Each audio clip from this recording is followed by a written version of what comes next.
Welcome back to another edition of Our City. As the holidays pass us by, I hope all of you are enjoying the snow that's all over the ground. Be safe, and if you need our help, call our office at 908-820-4170 during all of the snow that we're receiving. We'll send a crew out wherever we can help out.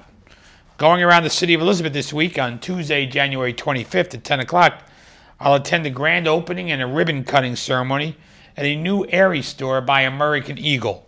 It's located in the Jersey Gardens Mall. Join us. Later that afternoon, I'll present a check to John Esmeralda and Dr. Faye Zeeland for the annual Run for Children event in my office at City Hall. This will benefit the Union County Child Advocacy Center and St. Clair's Home for Children in the city of Elizabeth.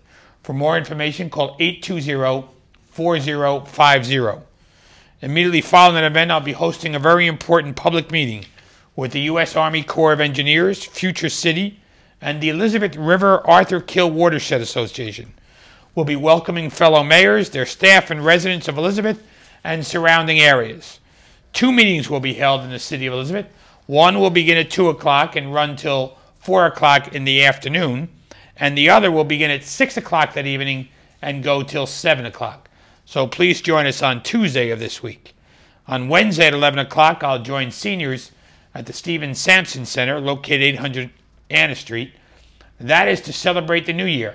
We originally had it in December, and it was canceled due to weather. We're scheduled for this Wednesday, and it looks like we may be canceled again. We're going to make that decision on Tuesday as the weather's moving in for Wednesday of this week. Following that event at noon, I'll deliver the State of the City address at a luncheon meeting of the Elizabeth Rotary. It will be held at the Garden Restaurant, located at 943 McGee Avenue in Union. For more information, call 352-7300. And Thursday, January 27th, and Friday, January 28th, I'll join business people from the city of Elizabeth, as well as the state of New Jersey, on the New Jersey Chamber of Commerce ride in Washington, D.C. The participants attending the 73rd Annual Congressional Dinner. On Saturday, January 29th at 5 o'clock, the Elizabeth Coalition to House the Homeless will have their 17th Annual Basketball Classic. This annual event takes place at Elizabeth High School and is scheduled to begin at 5 o'clock.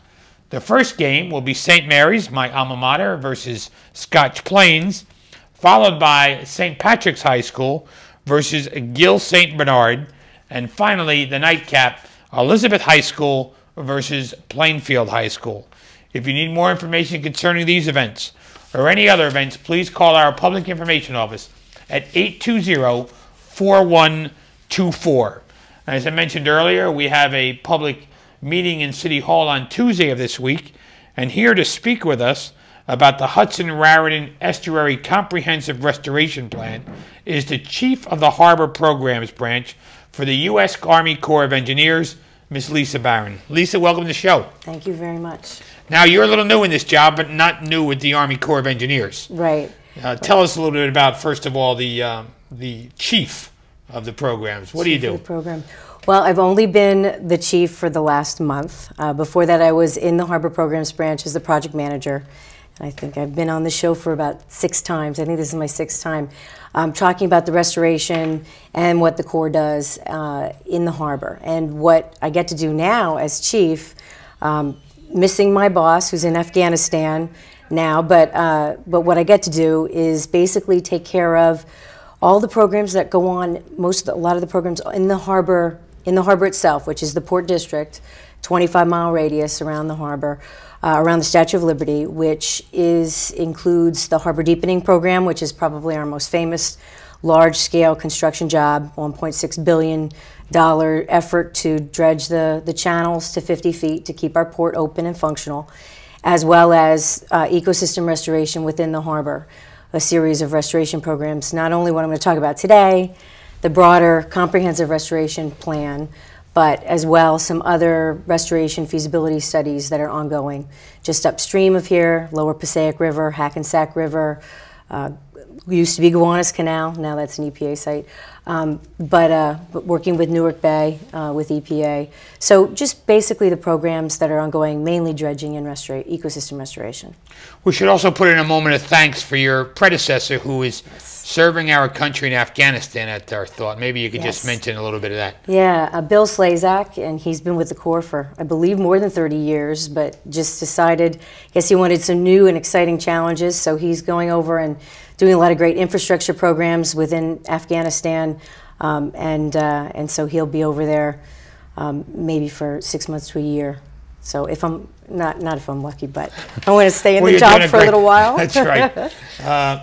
You were talking about the overview of the estuary, but the importance of the city of Elizabeth, the Arthur Kill and the Kill-Van Kull, and the HRE planning region. Maybe you can talk a little bit about that region and how it's fed from that upper areas you were just mentioning. Sure.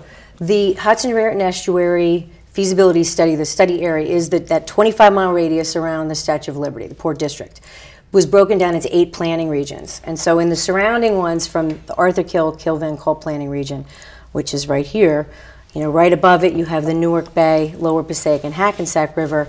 And so the Arthur Kill serves as that linkage between Newark Bay and down into the Raritan Bay. And then the Kill-Van Kull heads over towards New York, that links up with the New York Harbor and then up into the Hudson. And so it really is, the most inner portion of the estuary, the harbor estuary, which is, has unique aspects to it from a hydrologic perspective, tidally influenced, and plus it, at least on the Elizabeth side, you have a lot of industry and I guess there's a lot of challenges and a lot of opportunities in this region, knowing that there's a lot of industry and contamination issues, as well as 30,000 acres of open space. So there are a lot of opportunities there. 30,000 acres of open space. Not a lot of people probably realize that, Lisa. No, and I think that probably that statistic includes on the Staten Island side as well. And Staten Island's a little bit luckier with respect to more wetlands that are in existence in that area. But you have 16 tributaries that feed this particular planning region as well. And so I believe it was 9 on the New Jersey side, I'm not forgetting. But you have a lot of opportunities in the tributaries and the freshwater systems, potentially a little bit more habitat to be able to restore and utilize.